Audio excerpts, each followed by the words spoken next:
السلام عليكم ورحمة الله. إن الحمد لله نحمده ونستعينه ونستغفره ونؤمن به ونتوكل عليه ونعوذ بالله من شرور أنفسنا ومن سيئات أعمالنا. من يهده الله فلا مضل له ومن يضلل فلا هادي له ونشهد أن لا إله إلا الله وأشهد أن محمدا عبده ورسوله. يا أيها الذين آمنوا اتقوا الله حق تقاته ولا تموتن إلا وأنتم مسلمون. يا أيها الناس اتقوا ربكم الذي خلقكم من نفس واحدة وخلق منها زوجها وبث منهما رجالا كثيرا ونساء واتقوا الله الذي تساءلون به والأرحام إن الله كان عليكم رقيبا. يا أيها الذين آمنوا اتقوا الله وقولوا قولا سديدا يصلح لكم أعمالكم ويغفر لكم ذنوبكم ومن يطع الله ورسوله فقد فاز فوزا عظيما. أما بعد فإن خير الحديث كتاب الله وخير الحديث حديث محمد صلى الله عليه وسلم وشر الأمور محدثاتها وكل محدثة بدعة وكل بدعة ضلالة وكل ضلالة في النار. أعوذ بالله من الشيطان الرجيم. بسم الله الرحمن الرحيم. قاف والقرآن المجيد بل عجبوا أن جاءهم منذر منهم فقال الكافرون هذا شيء عجيب أإذا متنا وكنا تراب ذلك رجع بعيد قد علمنا ما تنقص الأرض وعندنا كتاب حفيظ بل كذبوا بالحق لما جاءهم فهم في أمر مريج. أفلم ينظرون إلى السماء فوقهم كيف بنيناها وزيناها وما لها من فروج والأرض مددناها والقينا فيها رواسي وأنبتنا فيها من كل زوج بهيج تبصرة وذكرى لكل عبد منيب. ونزلنا من السماء ماء مباركا فأنبتنا به جنة وحب الحسيد والنخل باسقة لها طلع نضيد رزقا للعباد وأحيينا به بلدة ميتا كذلك الخروج. كذبت قبلهم قوم نوح وأصحاب الرس وثمود وعاد وفرعون وآل لوط وأصحاب الأيكة وقوم التبار كل كذبت رسول فحق الوعيد. أفغيرنا من خلق الأول بل هم في لبيس من خلق الجديد. সম্মানিত মুসলিম, আল্লাহ পাক রব্বুল আলামিন আমাদেরকে বিশেষ মেহেরবানি করে, বিশেষ রহমত করে, বিশেষ রহমতের অধিকারী করে আমাদেরকে মসজিদে আসার তৌফিক দান করেছেন, যথাসময়ে খুতবা আলোচনা করার তৌফিক দান করেছেন। সেজন্য আল্লাহ পাক রব্বুল আলামিনের দরবারে জানাই শুকরিয়া, বলি আলহামদুলিল্লাহ। আল্লাহ রাসূল সাল্লাল্লাহু আলাইহি ওয়াসাল্লাম প্রতি জুমায় সূরা কাহফ তেলাওয়াত করতেন। সূরা কাহফ তেলাওয়াত করতেন। এর মধ্যে বিশেষ কি আছে যে আল্লাহ রাসূল সাল্লাল্লাহু আলাইহি ওয়াসাল্লাম তার খুতবায় এই সূরা কাহফ তেলাওয়াত করতেন? সূরা কাহফের আমরা যদি অনুসন্ধান করি দেখা যাবে এখানে মানুষের কিছু অস্বীকারের কথা, অবিশ্বাসের কথা আল্লাহ পাক রব্বুল আলামিন প্রমাণ করতে চেষ্টা করেছেন কাফেরদের।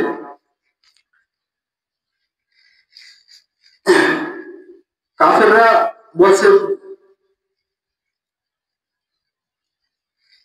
بل أجيبوا أن جاءهم منذر منهم فقال الكافرون هذا شيء عجيب. কাফেররা বলছে এটা কেমন অবাক করার বিষয় যে আমরা যখন মরে যাব প্রথমে বলছে যে আমাদের কাছে এমন একজন নবী আসছেন যিনি আমাদের মতো মানুষ অথচ আল্লাহ পাক রব্বুল আলামিন বলছেন এটা তাদের জন্য বিশেষ এক রহমত, যে তাদের মধ্যে থেকে তাদেরকে রাসূল প্রেরণ করা হয়েছে, তাদের জন্য রাসূল প্রেরণ করা হয়েছে। কাফেরদের ধারণা ছিল এরকম যে রাসূল হবে অন্য কিছু, ফেরেশতা বা অন্য আল্লাহর বিশেষ কোন সৃষ্টি, যে আইসা আমাদেরকে সংশোধন করবে। কিন্তু তাদের এটা অবাক করা বিষয় ছিল যে তাদের মধ্যে থেকে একজন রাসূল এসেছে। এবং তাদের আরেকটা প্রশ্ন সাথে সাথে করছেন যে সে এই রাসূল আবার বলতেছেন যে আইদা বিতনা কুল্লা তুরাত যালিকা রাজুলুন বাইদ। রাসূল বলতেছেন যে আমরা মৃত্যুর পরে আবার জীবিত হব, আর তারা বলতেছে কাফেররা আইদা বিতনা কুল্লা তুরাত, আমরা যখন মরে যাব এবং মাটির সাথে মিশে যাব তখন আবার কিভাবে আমাদেরকে নিয়ে আসা হবে, আমাদেরকে আবার তৈরি করা হবে। এটা ছিল তাদের কাছে অবাক করার বিষয়। এটা তো তারা মনে করতে যে অনেক দূরের কথা, যে আমাদেরকে আবার পুনরায় জীবিত করা হবে এবং আমাদেরকে আবার প্রশ্ন করা হবে, আমাদের এই কর্ম দুনিয়াতে যে আমরা করি এই সম্পর্কে আমরা আবার জিজ্ঞাসিত হব। এটা তো অনেক দূরের কথা। এই বিষয়গুলো, এই কাফেরদের এই সংশয়গুলো দূর করা এই সূরা কাহফের মধ্যে এই বিষয়গুলো এসেছে। প্রথম রূপটা এটাই যে তাদের মধ্যে থেকে একজন নবী আসছে, এটা তাদের কাছে অবাক লাগতেছে। এবং দ্বিতীয় বিষয়টা হচ্ছে যে তারা মরে যাবে, মাটির সাথে মিশে যাবে, আবার কিভাবে জীবিত হবে। এগুলাই আল্লাহ পাক রব্বুল আলামিন বিভিন্ন উদাহরণ দিয়ে, বিভিন্ন উপমা দিয়ে এটাকে বোঝানোর চেষ্টা করেছেন যে তোমাদেরকে আবার জীবিত করা সম্ভব। তিনি আল্লাহ পাক রব্বুল আলামিন এই সূরা কাহফের মধ্যে বলেছেন যে আফালাম ইয়ানজুরুনা ইলাস সামাই ফাওকাহুম কাইফা বানাইনাহা ওয়া যায়্যানাহা ওয়া মা লাহা মিন ফুরুজ। তারা কি আকাশকে দেখে না? ইয়ানজুরুনা ইলাস সামাই, তারা কি আকাশের দিকে তাকায় না?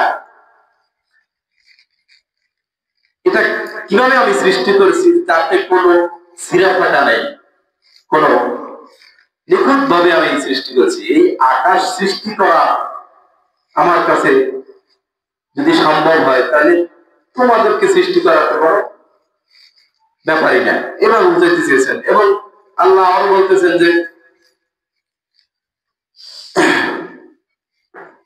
ওয়ানাজ্জালনা মিনাস সামাই মাআন মুবারাকান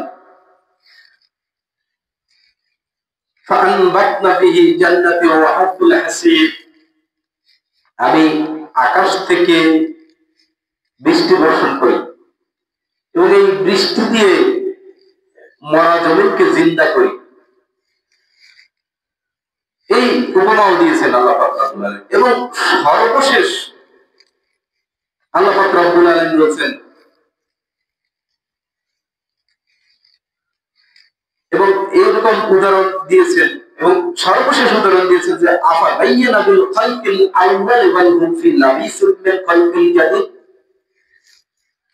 আমরা কি তাদেরকে প্রথম সৃষ্টি করতে গিয়ে ক্লান্ত হয়ে পড়েছি যে তাদেরকে আবার সৃষ্টি করা যাবে না? আল্লাহ এটা স্মরণ করে দিয়েছে, তোমাকে প্রথম সৃষ্টি করতে গিয়ে কি ক্লান্ত হয়ে পড়েছি আমরা যে আবার সৃষ্টি করতে পারবো না? প্রথম সৃষ্টি করার পরে দ্বিতীয় সৃষ্টিটা আরো সহজ হয়। তাহলে তারা কি মনে করছে যে আমরা ক্লান্ত হয়ে গেছি যে তাদেরকে আর সৃষ্টি করা যাবে না? এভাবে এই ধারণাগুলো মক্কার মুশরিকদের মাঝে ছিল, এবং এর পূর্বের নবীদেরকেও এইভাবেই প্রশ্ন করা হয়েছে। এই একই ধারণা পূর্ববর্তী উম্মতের মধ্যে ছিল, উম্মতে মুহাম্মাদের মধ্যে ছিল, থাকবে, এবং কিয়ামত পর্যন্ত এই ধরনের চিন্তা চেতনা মানুষের মধ্যে বিরাজ করবে। আর সেগুলোই আল্লাহ পাক রব্বুল আলামিন সূরা কাহফের মধ্যে উদাহরণ দিয়েছেন। এই নবীদের আর তোমাদের মধ্য থেকে একজন নবী পাঠানো হয়েছে, এটা যে বিশেষ একটা ইহসান আল্লাহর পক্ষ থেকে, এটা আল্লাহ পাক বলছেন। কিন্তু তারা তো ওইটা মনে করতো যে আমাদের মধ্য থেকে নবী আসবে কেন, এই মানুষের মধ্যে থেকে নবী আসবে এমন নবী যে ভিন্ন এক সৃষ্টি আল্লাহর পক্ষ থেকে, এরকম তাদের ধারণা করে তারা আসছে সেই প্রথম যুগ থেকে। আর এখনো আমাদের এই যুগে যারা নবীকে মানে, মুহাম্মদ সাল্লাল্লাহু আলাইহি সাল্লামকে মানে, তারপর তারা ওইভাবে মানতে চায় না, নবী আমাদের মতো মানুষ, এটা তারা মানতে চায় না। তারা মানবে কিভাবে? মানবে নবী নূরের তৈরি, মানে সরাসরি নবীকে ফেরেশতার জাত বলতে পারে না পারার কারণে তারা বলে হ্যাঁ নবী আমাদের মতো মানুষ, তবে নবী ও আমাদের মতো মানুষ না, নবী হচ্ছে নূরের তৈরি।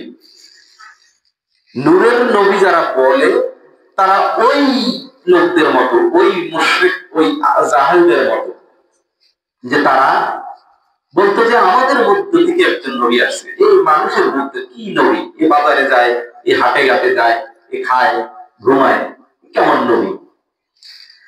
ঠিক এরাও এটা মানতে পারতেছে না যে নবী আমাদের মধ্যে থেকে আসে না, এটা হলো নূর নবী, নূরের সৃষ্টি। অথচ নূরের সৃষ্টি হচ্ছে ফেরেশতা। তো ওই মক্কার জাহেলদের, জাহেলিয়াতের যারা জাহেল মুরাক্কাব ছিল, জানতো না, জাহেল মুরাক্কাব বলা হয় ওদেরকে যারা জানে না কিন্তু মনে করে আমরা অনেক কিছুই বুঝি, অনেক কিছুই জানি, বা অনেক কিছুর ব্যাখ্যা বিশ্লেষণ তাদের মন দ্বারা করে, এরা হচ্ছে জাহেল মুরাক্কাব। তা ওই জাহেলের যুগে মক্কার যে কুরাইশরা ছিল, মক্কার যে কাফেররা ছিল, ওরা ছিল জাহেল এবং জাহেল মুরাক্কাব। এজন্য ওদের নেতার উপাধি হয়েছে আবু জাহেল। ওরা নেতার নাম দিয়েছিল আবুল হেকাম, ওদের নেতা।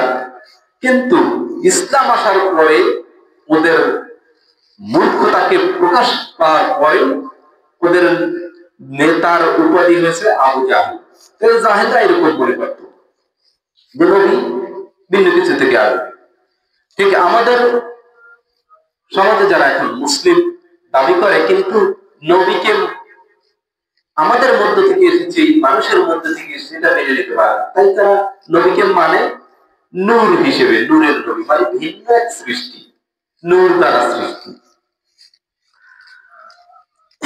এইভাবে তারা মানে। এবং আবার এখন আমাদের যুগে যারা এই কথাকে তো অস্বীকার করতে পারে না যে আমরা মরে যাব আবার জীবিত হব, এটা তো সরাসরি তারা অস্বীকার করে না। তাহলে মুসলিম থাকবে এরকম ভাব প্রকাশ্যে সবাই জানতে পারবে, এই জন্য তারা মেনে নিয়েছে যে হ্যাঁ আমাদের একটা বিচার ফয়সালা হবে মৌখিক ভাবে। কিন্তু এই যে মুশরিকদের যে চিন্তা চেতনা, এই জাহেলদের যে চিন্তা ভাবনা ছিল যে আমরা মরে যাওয়ার পরে, মাটির সাথে মিশে যাওয়ার পরে আর আমাদেরকে সৃষ্টি করা যাবে না বা হবে না, এটা খুব দরকার। কিন্তু এই চিন্তা করতে করতে তারা বলতেছে এভাবেই তারা মরে যাবে, এই চিন্তা করতে করতে। এবং এদের শেষ পরিণতি কি হবে? আল্লাহ পাক রব্বুল আলামিন বলেছেন ওয়ালাকাদ খালাকনাল ইনসানা ওয়া না'লামু মা তুওয়াসওয়িসু বিহি নাফসুহু নাহনু আকরাবু ইলাইহি মিন হাবলিল ওয়ারিদ। যে আমি মানুষ সৃষ্টি করেছি, আল্লাহ পাক রব্বুল আলামিন বলেছেন যে আমি মানুষ সৃষ্টি করেছি এবং এই মানুষের মধ্যে তাদের নফস, তাদেরকে যে কি ওয়াসওয়াসা দেয় তাও আমি জানি। আমি তার একেবারে তার ঘাড়ের নিকটে, ঘাড়ের যে রগ, এই রগ আছে, এই রগের নিকটে, মানে তার নফস যা ওয়াসওয়াসা দেয় তা আমি জানি। তার নফস কি ওয়াসওয়াসা দেয়, এখানে আল্লাহ পাক রব্বুল আলামিন সে কথাই বলছেন যে তার নফস ওয়াসওয়াসা দেয়। আমরা আগে জানতাম যে শুধু শুধু শয়তান ওয়াসওয়াসা দেয় মানুষের অন্তরে, কিন্তু এখানে আল্লাহ পাক রব্বুল আলামিন বলছে যে তাদের নফস কি ওয়াসওয়াসা দেয়। নালামু মা তুওয়াসওয়িসু বিহি নাফসাহু, তাদের নফস কি ওয়াসওয়াসা দেয় তা আমি জানি। এর মানে নফস ওয়াসওয়াসা দেয়। যেমনি ইবলিসকে কে ওয়াসওয়াসা দিয়েছিল, ইবলিস শয়তানকে, তখন তো অন্য কোন শয়তান আছিল না যে ওকে ওয়াসওয়াসা দেওয়ার মতো, তো ওকে ওয়াসওয়াসা দিয়েছে ওর নফস। ওর নফসের ওয়াসওয়াসায় ও আল্লাহর আদেশকে অমান্য করেছে। ঠিক এরকম মানুষের নফস কি ওয়াসওয়াসা দেয় তা আমি জানি, আল্লাহ পাক রব্বুল আলামিন বলেন। এবং এদের শেষ পরিণতি কি হবে, এই যারা বলছে যে আমরা পুনরায় আবার জীবিত হব, এরা কিয়ামতের মাঠে কি বলবে তা আল্লাহ পাক রব্বুল আলামিন জানিয়ে দিয়েছেন সূরা আল হাক্কার মধ্যে, সূরা আল হাক্কার 27 নম্বর আয়াতে, যে তারা বলবে ইয়া লাইতাহা কানাতিল কাদিয়া, হায় আমাদের দুনিয়ার মৃত্যুই যদি আমাদের শেষ হয়ে যেত, শেষ মৃত্যু হয়ে যেত এবং শেষ অবস্থা হয়ে যেত, তাহলে আমাদের কতই না ভালো হতো। তাহলে এরা অস্বীকার করতে করতে যখন মরে যাবে এবং কিয়ামতের মাঠে তখন তাদেরকে আবার পুনর্জীবিত করা হবে, তখন তারা এই কথাটা বলবে, হায় দুনিয়ার মৃত্যুই যদি আমাদের শেষ অবস্থা হতো, শেষ মৃত্যু হতো, তাহলে আর এই আমাদের আমলগুলোকে দেখতে হতো না, জাহান্নামে জ্বলতে হতো না। তাহলে যারা পুনরুত্থানে যারা অবিশ্বাসী তাদের অবস্থা এই দাঁড়াবে। এখন এখানে নাফসাহু তুওয়াসওয়িসু বিহি নাফসাহু, তোমাদের নফস কি ওয়াসওয়াসা দেয় তা আমি জানি। তাহলে মানুষের নফস হলো আসল বস্তু, আত্মা। মানুষ মৃত্যুবরণ করবে এবং মরে যাবে, পচে যাবে, মাটির সাথে মিশে যাবে। এটা তো আল্লাহ পাক রব্বুল আলামিন বলেন, মিনহা খালাকনাকুম ফিহা নুয়ুতুকুম ওয়া মিনহা নুখরিজুকুম তাওবাতান উখরা। আল্লাহ বলে দিয়েছেন যে তোমাদেরকে এই মাটি থেকে সৃষ্টি করেছি, এই মাটিতে মিশে যাবে, আবার তোমাদেরকে এই মাটি থেকেই আবার তোমাদেরকে উঠানো হবে।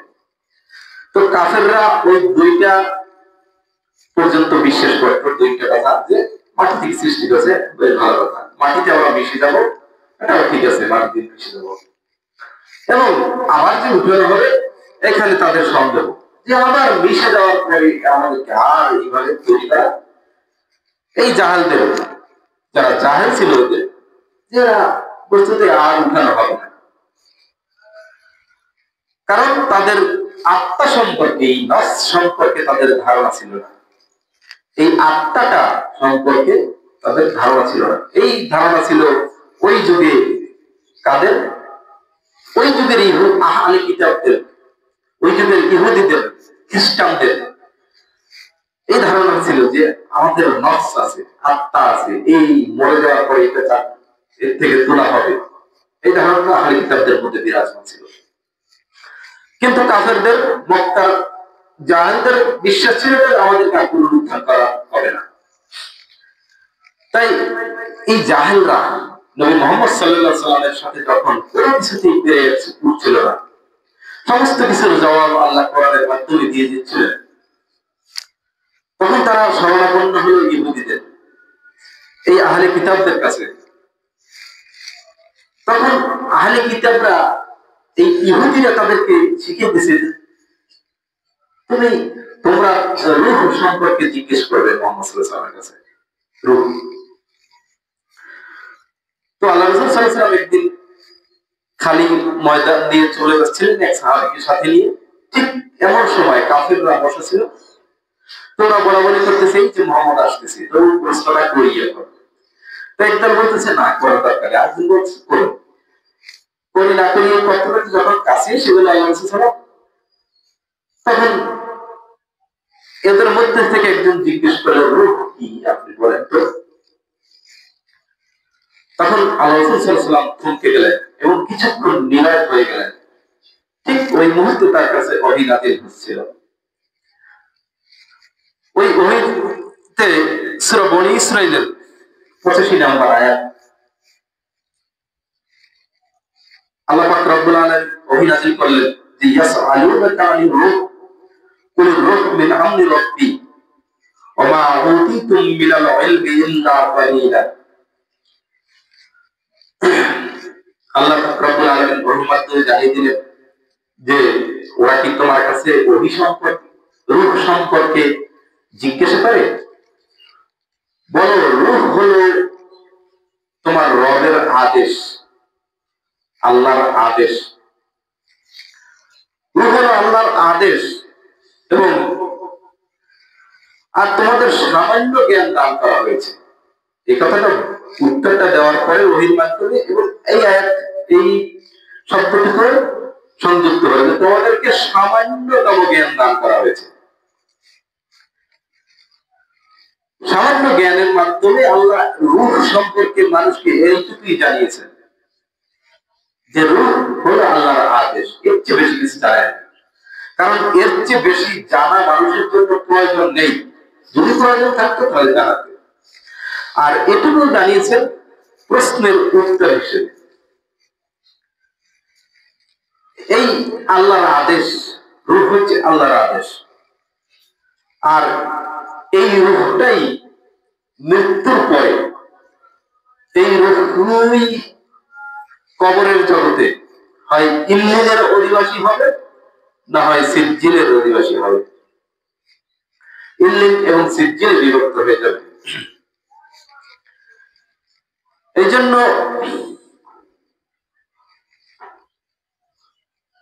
এই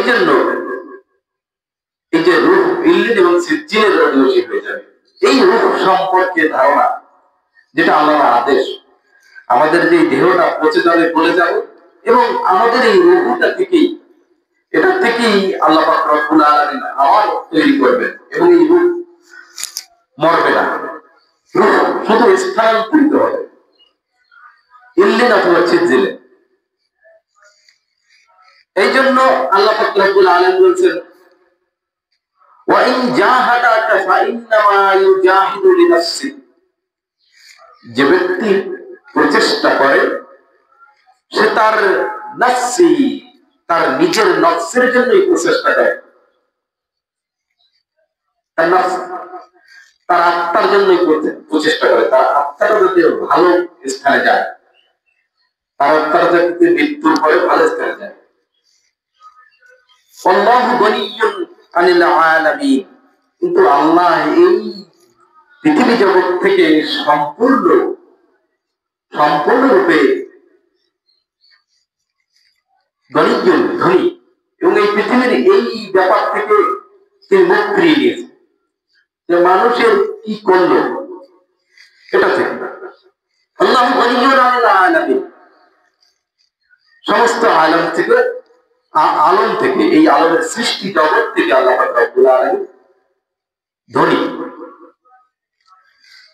এখন মানুষ যদি চেষ্টা করে তাহলে নিজের নফসকে ভালো একটা স্থানে পৌঁছে দেওয়া মৃত্যুর পরে, এই জন্য চেষ্টা করে। কিন্তু মানুষ যারা মুশরিক ছিল তারা মনে করতো আমরা এই দুনিয়াতেই খাই করি এবং এই দুনিয়াতেই আমাদের শেষ, মরে যাবো, পচে যাবো, গলে যাবো, মাটির সাথে মিশে যাবো। কিন্তু এই চেষ্টা করাটার ব্যাপারে আল্লাহ পাক রব্বুল আলামিন তার নফসের জন্য চেষ্টা করে, তার নফসটা ইল্লিনে যাবে না, সিজ্জিলে যাবে। তাহলে নফসকে ইল্লিনে নেওয়ার জন্য চেষ্টা চালিয়ে যাবে।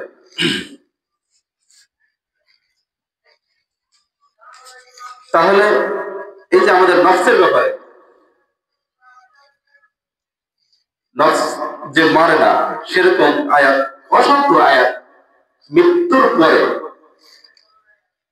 পরবর্তী মৃত্যু থেকে পুনরুত্থান পর্যন্ত, এই কিয়ামত পর্যন্ত যে সময়টা, এই সময়টা নিয়ে বিভিন্ন রকমের বিভ্রান্তি ছড়ায় মানুষ। যে মৃত্যুর পরে, আমাদের সমাজে প্রচলিত আছে যে মৃত্যুর পরে এই নফসটা ফিরে আসে আবার। এবং এক ধরনের ধারণা মক্কার মুশরিকদের মধ্যেও ছিল, যে ওরা এক দলের মধ্যে এটা ছিল, এই ধারণা যে ফিরে আসে। এবং আমাদের সমাজে যেটা প্রচলিত আছে সেই বিষয়টা হচ্ছে নফস মারা যাওয়ার পরে সে এই বাড়িতেই থাকে, সে 3 দিন পর্যন্ত সে ঘরেই থাকে এই নফস, এবং 3 দিনা মিলাদের পরে এটা আবার বাইরে যায়, বাড়ির মধ্যে বিরাজ করে, এবং এই বাড়ির মধ্যে থাকে 40 দিন পর্যন্ত। আবার 40 মিলাদের পরে এটা আবার চলে যায়, এইরকম।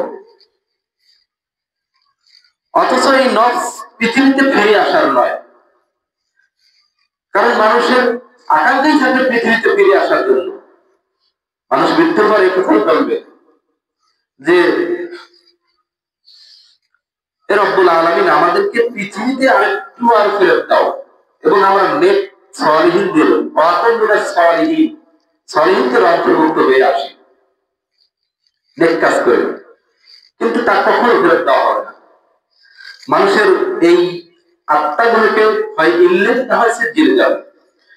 তেমনি ভাবে সূরা বাকারার 154 নম্বর আয়াতে আল্লাহ পাক রব্বুল আলামিন শহীদদের ব্যাপারে বলেছেন, ওয়ালা তাকুলু লিমান ইয়াকতালু ফি সাবিলিল্লাহি আমওয়াত বাল আহইয়া ওয়ালাকিন লা তাশউরুন। যারা আল্লাহর পথে মৃত্যুবরণ করেছে তাদেরকে মৃত বলো না, বরং তারা জীবিত, কিন্তু তোমরা উপলব্ধি করতে পারো না। এবং সূরা আলে ইমরানে আল্লাহ পাক রব্বুল আলামিন বলেছেন, যারা আল্লাহর পথে নিহত হয়েছে তাদেরকে কখনো মৃত মনে করো না, বরং তাদের প্রতিপালকের নিকট তারা জীবিত, তারা জীবিকা প্রাপ্ত হয়।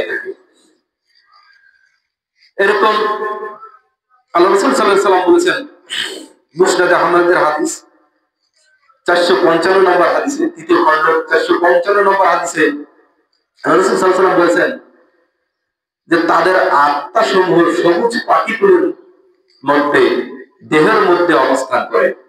ওই পক্ষীগুলোর অবস্থার ক্ষেত্র হলো আরশের ঝুলন্ত দ্বীপগুলি। তারা জান্নাতে যেখানে ইচ্ছা বিচরণ করে, অথবা পুনরায় এই দ্বীপগুলি থেকে আশ্রয় নেয়। এইভাবে এর থেকে বোঝা যায় যে তারা মৃত্যুর পরে চলে যায়। যারা নেক বান্দা, আল্লাহর নেক বান্দা, তাদের স্থান হবে ইল্লিনে, এবং তারা সেখানে গিয়ে ইল্লিনের অধিবাসীদের সাথে মিলিত হবে। যেভাবে আল্লাহ রব্বুল আলামিন বলেছেন, ইয়া আইয়ুহান নাসুল মুতমাইন্না ইলা রাব্বিকা রাদিয়াতাম মারদিয়া। হে প্রশান্ত আত্মা, তোমার রবের দিকে ফিরে আসো সন্তুষ্ট চিত্তে। এই আত্মা ফিরে আসেন, এবং এই আত্মা কিভাবে গ্রহণ করা হয়, এই আত্মা কিভাবে গ্রহণ করা হয়, নাসাইল হাদিসে এসেছে যে আত্মাকে, নেক বান্দাদের আত্মাকে গ্রহণ করা হয় জান্নাতি রুমালে, এবং সুগন্ধি মাখা রুমালে গ্রহণ করা হয় সেই আত্মাকে। তাহলে আত্মাটাকে গ্রহণ করা হয় সুগন্ধি মাখা রুমালে। এর দ্বারা বোঝা গেল যে আত্মার এক ধরনের আকৃতি আছে, যে আকৃতি মানুষের বোধগম্য নয়। এই আদেশ যেহেতু রুমালে গ্রহণ করা হয়, এবং এই আত্মাটাকে জান্নাতে নিয়ে পৌঁছে দেওয়া হয়, এবং প্রত্যেকটা স্থানে ফেরেশতারা এই আত্মাকে স্বাগতম জানাতে থাকে, ইয়া আইয়ুহান নাসুল মুতমাইন্না, এই প্রশান্ত আত্মা। এবং যে আত্মাগুলো পাপিষ্ট, কাফের মুশরিকদের আত্মা, পাপিষ্ট গুনাহগারদের আত্মা কে গ্রহণ করা হয় এক দুর্গন্ধযুক্ত চটে, যে এই চটে খুব গন্ধ, এই গন্ধে এদের আত্মাকে গ্রহণ করা হয়। তাহলে দুইটা আত্মা দুইভাবে গ্রহণ করা হয়, এই আত্মাগুলো চলে যায়। তা আমাদের যে দেহটা শরীরটা আছে এটাই আল্লাহর একটা আদেশ। এই রূহটা ওই দেহের মধ্যে আদেশ হিসেবে, এই আদেশটা যখন কোনো পাখির উপরে দেওয়া হবে, জান্নাতি পাখি মতো যে পাখি, সেই পাখিতে যখন এই আদেশটা দেওয়া হবে তখন সে পাখির মধ্যেই এই রূহ বিরাজ করবে। এই আল্লাহর আদেশ। তবে এই রূহ সম্পর্কে আমাদের সমাজের ধারণা আছে, হ্যাঁ আমাদের আত্মা চলে যায়। এবং এই আত্মার প্রশান্তির ক্ষেত্রে যে বেদাত গুলো করা হয় আমাদের সমাজে, যে এদের আত্মার শান্তির জন্য, এদের আত্মাকে মুক্ত করার জন্য এই 3 দিনে একটা 40-এ একটা এই আয়োজন করতে হবে। এই বিষয়ে আল্লাহ পাক রব্বুল আলামিন বলেছেন, মা লাহুম বিহি মিন ইলমি ওয়ালা লিআবাইহিম কাবুরাত কালিমাতুন তাখরুজু মিন আফওয়াহিহিম ইয়াকুলুনা ইল্লা কাযিবা। এই বিষয়ে তাদের কোনো জ্ঞান নেই, তাদের পিতৃপুরুষদেরও ছিল না, তাদের মুখ নিঃসৃত বাক্যগুলো খুবই সাংঘাতিক, তারা তো শুধু মিথ্যাই বলে। তাহলে এই আত্মা সম্পর্কে যে ধারণা, মিথ্যা ধারণাগুলো তাদের কখনোই ছিল না, তাদের পিতৃপুরুষদেরও ছিল না। এরা শুধু মিথ্যা কথাই বলে। আত্মা সম্পর্কে ধারণা নিতে হবে কোরআন থেকে। আত্মা, কোরআনে আত্মা কি সম্পর্কে এতটুকুই জানানো হয়েছে যেটা আল্লাহর আদেশ।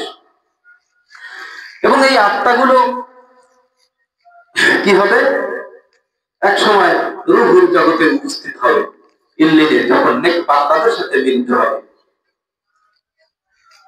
ফাদখুলি ফি ইবাদি ওয়াদখুলি জান্নাতি, এই আত্মাদেরকে বলা হবে ইবাদি, আমার নেক বান্দাদের সাথে মিলিত হও হে প্রশান্ত আত্মা। তাহলে এই প্রশান্ত আত্মাগুলো গিয়ে নেক বান্দাদের সাথে মিলিত হবে। নাসাইর হাদিসে এভাবে এসেছে যে যখন একটা নেক আত্মা গিয়ে পৌঁছায়, তখন এর পূর্ববর্তী যে আত্মাগুলো ওখানে পৌঁছেছে, যে কারো বাবা মা মারা গেছে আগে, বা কারো ছেলে সন্তান মারা গেছে, বা কারো স্ত্রী আগে মারা গেছে, স্বামী পরে মারা গেছে, এরা গিয়ে ওখানে তাদের সাক্ষাৎ পাবে। এই আত্মার সাথে সাক্ষাৎ হবে। এবং যখন নতুন একটা আত্মা, পরিচিত আত্মা যখন পরিচিত লোকদের মধ্যে গিয়ে পৌঁছবে, তখন তারা বিভিন্ন প্রশ্ন করবে। যেমনি ভাবে বিদেশ থেকে যদি 10-15 বছর পরে কোনো লোক দেশে আসে, সবাই তাকে জিজ্ঞেস করে কি অবস্থা, কেমন আছে, তো সে লোক জিজ্ঞেস করে। তেমনি ভাবে এই আত্মাগুলো নতুন যখন লোক আত্মা ও তাদের সাথে মিলিত হবে, তখন অন্য আত্মাগুলো তার কাছে প্রশ্ন করবে, আমাদের অমুকের অবস্থা কিরকম, আমার ছেলের অবস্থা কি, আমার নাতি দেখে এসেছিলাম এদের অবস্থা কি, এগুলো জিজ্ঞেস করবে। কারণ সে তো জানে নিকট আত্মীয় মারা গেছে, বা নিকট প্রতিবেশী, বা অমুক মারা গেছে তার অবস্থা কি, বা অমুক লোককে দেখিয়েছিলাম বৃদ্ধ লোক, তার অবস্থা কি। তখন এরকম লোক সম্পর্কে উত্তর দেবে ওই নফস যে নতুন আত্মা হয়ে প্রবেশ করেছে জান্নাতীদের মধ্যে। এরকম বলবে যে সে তো মারা গেছে, তো এখন এখানে আসেনি, না এখানে তো আসেনি। তখন তারা ধরে নেবে যে সে জাহান্নামী হয়ে গেছে। এখানে যেহেতু সে আসেনি, তবে তার স্থান হয়েছে জাহান্নামে। ঠিক এইভাবে মানুষ পরিচিত জনদের সাথে মিলিত হবে। তাই মানুষের নফসকে যখন পরিশুদ্ধ করে নিয়ে যাবে একজন ব্যক্তি, তার দেহের সম্পর্কে তার কোনো চিন্তা থাকবে না, তার দুনিয়া সম্পর্কে কোনো চিন্তা থাকবে না। কারণ সে মনে করবে যে আমার আপনজন দুনিয়াতে যারা আছে তার চেয়ে বেশি ওখানে আছে। আমার বাবা মারা গেছে, দাদা মারা গেছে, দাদি মারা গেছে, নানি, নানা, বাবা, খালা, ফুফু, এরা সব এখানে। আমি মৃত্যুবরণ করলে তাদের সাথে সাক্ষাৎ হবে। এইভাবে নফসকে যারা পরিশুদ্ধ করে নিয়েছে, মৃত্যু তাদের জন্য আনন্দের হবে। মৃত্যু তাদের জন্য একটা নতুন আকর্ষণ হবে, যে দুনিয়াতে যে আপনজন আমি ত্যাগ করে যাচ্ছি, সন্তান, স্ত্রী, পুত্রবধূ, দাদাকে ত্যাগ করে যাচ্ছি, তার চেয়ে অনেক অনেক আপনজন আমার কাছে আছে, সাথে সাক্ষাতের জন্য অপেক্ষায় আছে। যেমনি ভাবে আমাদের নবী মুহাম্মদ সাল্লাল্লাহু আলাইহি ওয়াসাল্লাম যখন মৃত্যু শয্যায় একবার বেহুশ হচ্ছিলেন, আবার হুঁশ পেয়েছিলেন, তখন মা ফাতেমা রাদিয়াল্লাহু তাআলা মা ফাতেমা আয়েশা রাদিয়াল্লাহু তাআলা আয়েশা রাদিয়াল্লাহু তাআলা তখন পাশে বসেছিলেন। ফাতেমা রাদিয়াল্লাহু তাআলা খুব কান্নাকাটি করতেছিলেন। আল্লাহ রাসূল সাল্লাল্লাহু আলাইহি ওয়াসাল্লাম যখন কানের কাছে নিয়ে একটু কথা বললেন, ঠিক আবার হাসি খুশি হয়ে গেলেন, খুব আনন্দিত হয়ে গেলেন এবং খুশি মনে তিনি বসে রইলেন। এবারে মৃত্যুর পরে, আল্লাহ রাসূল সাল্লাল্লাহু আলাইহি ওয়াসাল্লামের মৃত্যুর পরে, জানাজা দাফন হওয়ার পরে আয়েশা রাদিয়াল্লাহু তাআলা জিজ্ঞেস করলেন যে তোমার বাবা, ফাতিমা রাদিয়াল্লাহু তাআলা জিজ্ঞেস করলেন তোমার বাবা তোমাকে কাছে নিয়ে একটু কানে কানে কথা বললেন আর তুমি হাসতে লাগলা, কি কারণ কি? তখন বললেন যে আমার বাবা বলেছেন যে আমার মৃত্যুর পর সবচেয়ে দ্রুত যার সাথে সাক্ষাৎ হবে সে হলো তুমি। এই কথাটা শুনে আমি হাসতে লাগলাম, যে আমি আনন্দিত হলাম এই কথার পরে। ঠিক আল্লাহ রাসূল সাল্লাল্লাহু আলাইহি ওয়াসাল্লামের মৃত্যুর 6 মাস পরে ফাতিমা রাদিয়াল্লাহু তাআলা ইন্তেকাল করলেন। এর দ্বারা বোঝা গেল যে এই নফসগুলো, এই প্রসিদ্ধ আত্মাগুলো তারা মিলিত হবেন ইল্লিনে, জান্নাতে, এবং ফেরেশতারা তাদেরকে স্বাগত জানাবে। আর একটা পাপিষ্ঠরা, জাহান্নামীরা, তারা জাহান্নামের অধিবাসী হয়ে সিজ্জিলের অধিবাসী হবে। এই জন্য আত্মা সম্পর্কে আমাদের ধারণা রাখা, পরকালের জবাবদিহিতার জন্য একটা বিশেষ ব্যাপার, যে আমাদের এই দেহটা এটা ঠিকই বলে যাবে, কিন্তু এই আত্মাটা এমন সবকিছু উপলব্ধি করতে পারবে, সে অস্থির হয়ে যাবে। সে যখন জান্নাতীদের সাথে মিলিত হবে এই আত্মাগুলো, তখন এই প্রশ্ন করতে করতে এক পর্যায়ে অন্য অনেক আত্মাগুলো বলবে যে একটু শান্তিতে থাকতে দাও, একটু স্থির হতে দাও, এই মাত্র আসছে, দুনিয়াতে অনেক ছেলে সন্তান পরিবার রেখে এসেছে, অনেক চিন্তিত সে। সে দুনিয়ার চিন্তায় মগ্ন আছে, দুনিয়ার চিন্তায় আছে, তার ভিতরে এখন একটু স্থির হতে দাও, তারপর তার কাছে অনেক কিছু জিজ্ঞেস করো। এভাবে হাদিসে এসেছে। তাহলে এদের আমরা বুঝতে পারলাম আমাদের এই দেহখানি একদিন মাটির সাথে মিশে যাবে, কিন্তু আমাদের এই নফস গুলো বিভিন্ন দিকে দুই ভাগে বিভক্ত হয়ে যাবে, একটা হলো ইল্লিন আর একটা সিজ্জিল। তাই এই নফসের ব্যাপারে আমাদের নফসকে পরিশুদ্ধর জন্য চেষ্টা করতে হবে, এবং এই নফস যদি আমাদের পরিশুদ্ধ হয়ে যায় তাহলেই সফল কাম। তবেই আল্লাহর পক্ষ থেকে ওই বাক্যটুকু আমরা শুনতে পারবো, এবং সেই বাক্যটুকু হচ্ছে ইয়া আইয়ুহান নাসুল মুতমাইন্না ইরজিই ইলা রাব্বিকি রাদিয়াতাম মারদিয়া ফাদখুলি ফি ইবাদি ওয়াদখুলি জান্নাতি। আল্লাহ পাক রব্বুল আলামিন আমাদের সকলকে যেন এই নাসুল মুতমাইন্না অর্জন করার তৌফিক দান করেন। بارك الله لنا ولكم في القرآن العظيم ونفعنا إياكم بذكر الحكيم إنه تعالى جواد الكريم مالك الرؤوف الرحيم.